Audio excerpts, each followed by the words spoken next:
Uri at inamoy din ng ilan sa mga mamimili ang NFA rice. So far ma'am, yung inamoy nyo, kumusta po siya? Okay siya. Okay siya. Wala naman kayong naamoy gaya ng mga reklamo ng iba na dati na babaho, wala naman siya? Wala. Wala rin bokbok. Walang ano ma'am? Walang bokbok. Pindot, parang bagong ani. Ganito yung dala namin galing sa Bohol, kahapon. Oo. Bagong ani. So parang bagong ani. Ah, okay.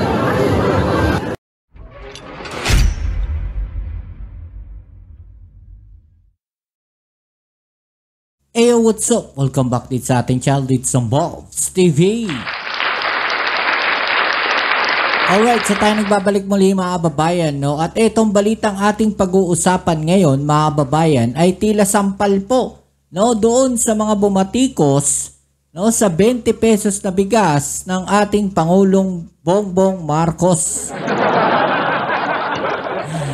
Eto na, no? Sampal to sa inyo mga kababayan. No, alam niyo yung mga tao na yan, no, na mahilig silang maniwala kaagad, no, doon sa mga sinasamba nila. Ganito kasi yan mga kababayan, no. Naglabas ng proyekto ang ating Pangulong Bongbong Marcos na 20 pesos na bigas. Okay? So, yan po mga kababayan ay binatikos kaagad ng ating Vice Presidente ni si Vice President Sara Duterte. At sinasabi nga po, no, na yan daw pong bigas na yan, ang naiisip niya ay baka pagkain daw po ng hayop o ng baboy. Diba? Napakasakit naman nung ganong klaseng salita, no, mula sa ating Vice President, mga kababayan, para sa mga kababayan natin, no, na umaasa, no, sa murang bilihin. Kagaya po ng murang bigas, mga kababayan. No, wala naman tayo sa ibang bansa kagaya ng mga Europe na okay lang na walang bigas. No, okay lang na yung mga bansa na hindi mahilig sa kanin. Alam niyo yun? Ang mga Pilipino kasi mahilig kumain ng kanin yan.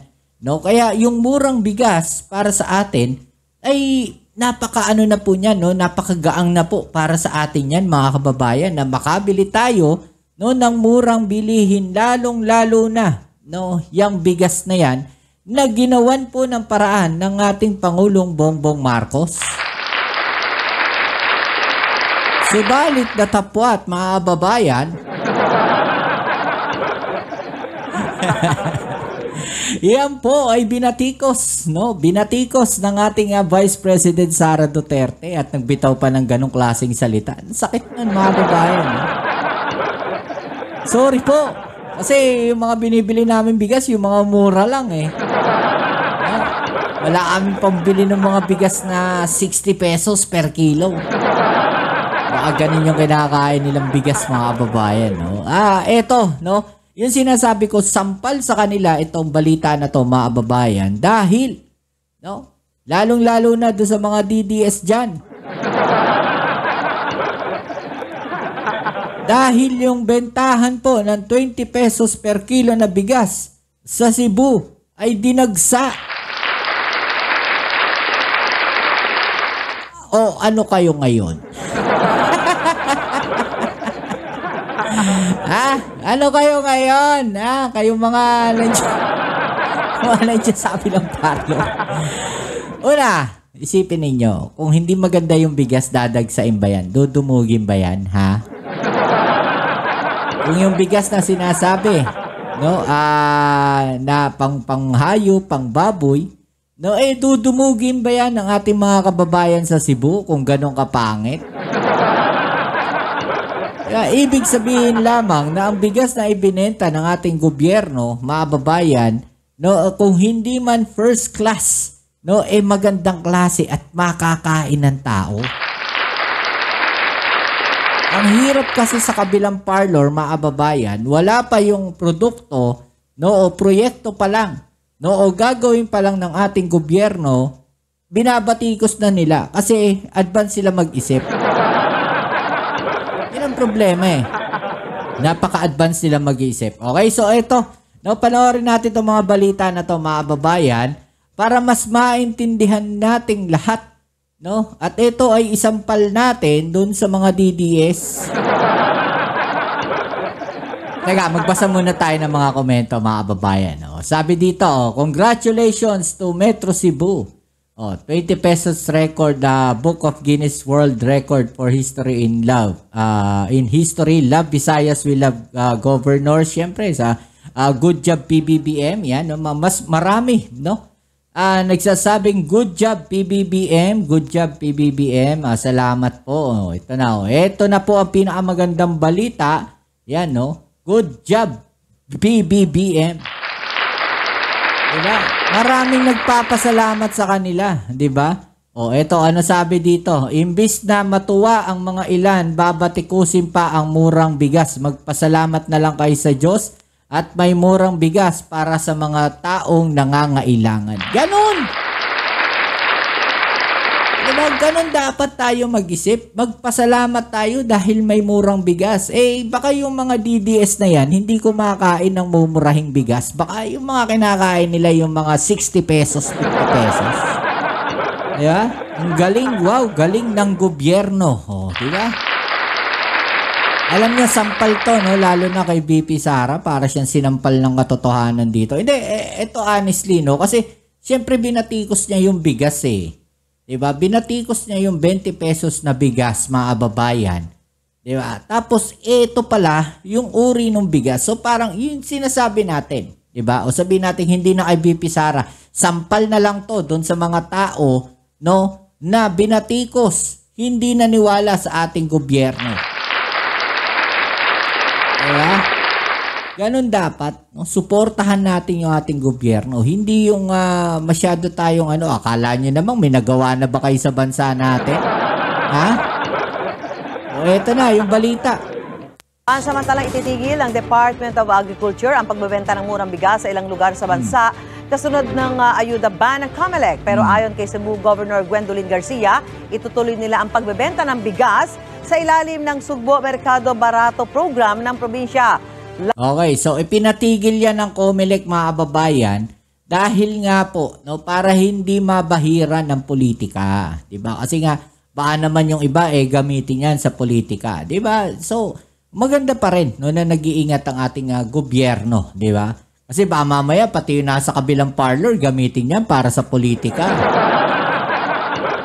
Diba? Yung mga bumabatikos. Tapos doon nakita nilang, uy, wow, okay pala yung bigas, gamitin natin yan. Diba? Sinasabi ko sa inyo no, babatikusin nyo yung gobyerno, pero pag maikinabang kayo, go kayo. Diba? Live mula sa Cebu City, may unang balita si Alan Domingo ng GMA Regional TV. Alan? Susan, maraming tao ang pumunta dito sa Cebu Provincial Capital sa Cebu City kahapon kung saan isinagawa ang rollout ng 20 pesos per kilong bigas ng pamahalaan. Mula sa mga sakong niripak ang bigas ng tig-1 kilo. Kasama sa mga maagang nagpunta sa harapan ng Cebu Capitol Grounds kung saan ni-roll out ang tig 20 pesos kada kilong bigas ang 2 ginang na taga Cebu City. 10 kilos ang limit nila sa sakataw. 2 weeks o sa kasimana. Wow. Ano sabi? Humot ka! Mabango ang bigas na tig 20. Hindi fake. Walang bato. No? Mabango daw. Diba? So maganda yung feedback, mga kababayan.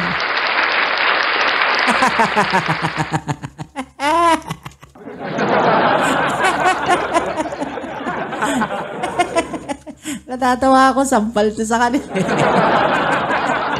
Ay, ilang bugas, nag-20 tara Tuwan-tuwa si ate. 20 pesos, magandang klase daw. Why bato, oy? Prioridad na mabintahan ng hanggang tig 10 kilo ang mga nasa vulnerable sectors katulad ng senior citizen, solo parent. Imagine ninyo yun, mga babayan, no? 10 kilo, no? 20 pesos per kilo. So, 200 pesos lang yun. Napakalaking katipiran na yan, mga babayan. Diba? Ang laking tulong na yan. Ngayon, magkakagulo na yung buong bansa pagka ganyan po kaganda yung bigas, mga babayan. At sigurado itong mga DDS na to ay bibili rin yan. No? Walang sinisino ang ating Pangulong Bongbong Marcos. Kahit binabatikos ninyo, tutulungan pa rin tayo dahil mga Pilipino kayo, no? Mamamayan kayo ng Pilipinas, di ba? Kasama kayo sa mga Pilipino na dapat tulungan ng ating gobyerno. Ganon. Yun ang mindset ng ating Pangulong Bongbong Marcos, di ba? Hindi kagaya sa kabilang parlor. Puro paninira na lang ata ang alam eh. Di ba? At PWD. Sa unang araw ng rollout, 500 sako ng bigas lang muna ang ibibenta sa harapan ng Provincial Capitol Ground. Ang buhatan sa NFA karon, Ang gagawin ng NFA ngayon is mag-collaborate sa lahat ng source sa region para mag-augment, para masustain natin itong programa. gi-collaborate na tanang mga source regions nga mo augment para masustiniran kining gikinahanglanon in maong programa. Dumalo sa rollout ng programa si DA Secretary Francisco Chu Laurel Jr. Para ipakita na walang problema sa binibintang murang bigas, isinaing ito at kinain sa tanghalian. Ipinagbigay alam naman ni Secretary Laurel, pansamantalang ititigil ang pagbibinta ng murang bigas simula ngayong araw at magre-resume pagkatapos ng eleksyon. Alinsunod sa pahayag ni COMELEC Chairman George Erwin Garcia. To be on the safe side, siyempre ayaw din naman natin na ayaw ko naman makasuhan.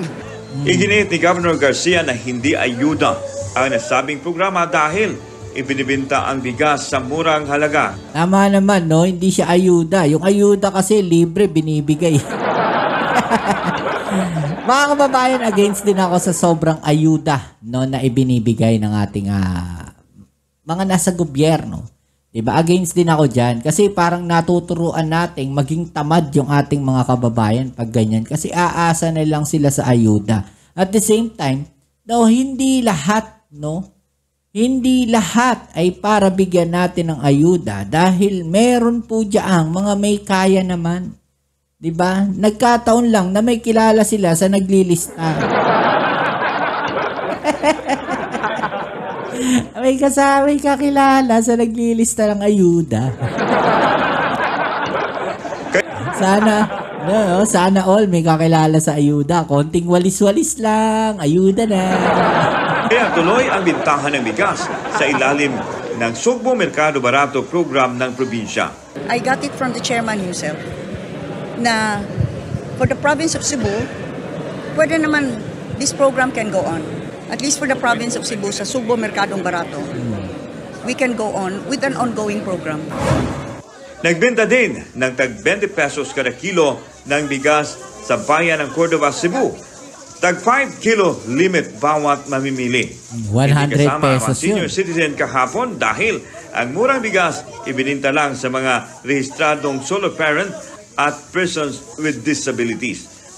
Dahil bawal ang ayuda simula ngayong araw hanggang sa May 12, wala munang ibibintang murang bigas. Nag-order na po si Mayor of 40,000 sacks sa NFA. Unya, naghuwat lang po mi o kanus ami mo. Kay kanigod, tagaan ra may ani og 1 month. Okay, so nag-order na daw po yung mayor nila ng 40,000 sacks ng NFA at saka maghintay na lang kami mabigyan kasi kami binigyan lang kami ng 1 buwan na duration na makapagbayad sa probinsya. So babayaran lang muna namin ito bago kami makapag-pull out ng supply. Okay, so ganun pala ang mangyayari. No, kailangan yung supply na yon mabayaran muna nila sa NFA, then tsaka sila pwedeng mag-replenish, parang ganun mga babayan. No, so, may tawag tayo dyan sa marketing or sa sales. Parang kailangan muna nilang bibigyan muna sila ng supply, ibebenta nila, then para makakuha uli sila ng supply, babayaran nila no yung naibenta nila. Parang consignment 'yon, consignment, okay? Nga duration sa pagbayad sa province. So amo sa gyud ning bayaran una na pud mi maka-pull out. Okay, so yung mga babayan, no, medyo natatawa lang ako doon sa mga tao na binatikos kaagad yung 20 pesos na bigas na yan ng ating Pangulong Bongbong Marcos. Susan, umaasa ang ating mga kababayan, lalo na sa ibang rehiyon, na sana matapos sa Cebu rollout, sila naman ang makatikim ng murang bigas at sana din daw tuloy-tuloy na itong programa matapos ang eleksyon. Susan. Maraming salamat. Yan mga babayan. Huwag kayong mag-alala mga babayan. Tutuloy-tuloy ng ating Pangulong Bongbong Marcos yan. Ito pa. Dagdagan natin yung pagsampal sa mga DDS na yan. Dagdagan natin yung pagkapahiya nila. Una sa ating mga balita, buong araw na pinilahan ng ating mga kababayan sa Cebu ang pagsisimula ng pagbibenta ng 20 pesos sa kada kilo ng bigas na programa ni Pangulong Ferdinand R. Marcos Jr. Si Jessa Atienza ng PTV Cebu sa Balitang Pambansa. Grabe Umaga pa lang ay nakapila na mga mamimili ng bigas sa kadiwa ng Pangulo sa Cebu City. Ito ang unang araw ng bentahan ng 20 pesos kada kilo na bigas ng gobyerno. Maaga pa lang, inilatag na ang sako-sakong NFA rice sa Cebu Capitol. Dito sa area na ito ay makikita naman ng mga mamimili at ang publiko kung ano yung quality ng NFA rice. Lapit lamang ng konti, ito yung bigas kung mabibilihan nila dito. Ayan. Sinuri at inamoy din ng ilan sa mga mamimili ang NFA rice. So far, ma'am, yung inamoy nyo, kumusta po siya? Okay siya. Okay siya. Wala naman kayong naamoy gaya ng mga reklamo ng iba na dati na babaho. Wala naman sa... Wala. Wala rin bokbok. Walang ano, ma'am? Walang bokbok. Pindot, parang bagong ani. Ganito yung... Ayan mga babayan magandang klase yung bigas na binenta ng NFA. Okay? So, asahan natin na yan po ay proyekto ng ating Pangulong Bongbong Marcos na magandang klase po yung ibibigay sa atin. Diba? Magandang klase yan mga babayan. Baho, wala naman sa... Wala. Wala rin bokbok. Walang ano, ma'am? Walang bokbok. Pindot, parang bagong ani. Ganito yung dala namin galing sa Bohol. Kahapon. Bagong ani. So parang bagong ani. Okay. Mahaba man ang pila, hindi alintana ito ng mga mamimili. Ang mahalaga sa kanila ay makabili ng murang bigas para makatipid. Nagpasalamat naman ang mga konsumidor kay Pangulong Ferdinand R. Marcos. Consumer yun mga kababayan. Parang pangit pakinggan, konsumidor. Consumer, mga kababayan. Junior. Umarangkada pa rin daw kasi ang programa kahit na sinalubog ito ng mga pambabatikos. President Bongbong, taas siya o kining ang gitawag og pailog kuan kasi kini ang gitawag og sa humility kuan kay siya kini humble kasi kabisan sa daghang mga pagsaway digid si mobatok. Sinasabi kahit na binatikos daw mga kababayan, talagang tuloy pa rin ang ating Pangulong Bongbong Marcos sa pagbibigay. Asahan niyo yan ng serbisyo niya na maganda. Digid sa mobatok, nalangkamot siya. Nagpupursige siya, talaga siya para sa ating bansa. Yan ang sabi. Para sa atong nation. Pinangunahan ni Agriculture Secretary Francisco Chu Laurel Jr. ang ceremonial selling sa mga unang mamimili. Nagsagawa pa ng demonstration sa pagsasaing ang kalihim. Kumain din ang mga opisyal para ipakita na ligtas ang bigas. Ito ang inuto sa atin ng ating Pangulo at talagang nakatutok ko yung Pangulo natin ng ating bansa dito sa proyekto nito at sinusuportahan talaga niya ito ng tuloy-tuloy. Actually kahapon nag-usap kami sa Malacanang halos araw-araw nga actually at sabi niya ito na talaga at finally magagawa na natin. Dagsa pa rin. Yan mga kababayan, grabe, Ito, balikan natin yung sinabi ni nanay dito, mga babayan, Uri at inamoy din ng ilan sa mga mamimili ang NFA rice. So far, ma'am, yung inamoy nyo, kumusta po siya? Okay siya. Okay siya. Wala naman kayong naamoy gaya ng mga reklamo ng iba na dati na babaho. Wala naman sa... Wala. Wala rin bokbok. Walang ano, ma'am? Walang bokbok. Pindot, parang bagong ani. Ganito yung dala namin galing sa Bohol. Kahapon. Bagong ani. So parang bagong ani. Okay. Mahaba man ang pila. Diba? Barang bagong ani, magandang klase raw mga babae. Medyo may technical difficulties dun sa video nila, no? Medyo low resolution yan mga babayan, no? Pasensyahan nyo na po, no? At ayan nga, no, nagpasalamat ang mga taga Cebu, no, sa ating Pangulong Bongbong Marcos sa kanyang proyekto. Okay, so yan muli. Anong masasabi nyo dyan, mga DDS? Okay, so kita-kits tayo sa ating next video upload. Dito muli ang yung Kuya Mobs sa Mobs TV. Peace. I'm out.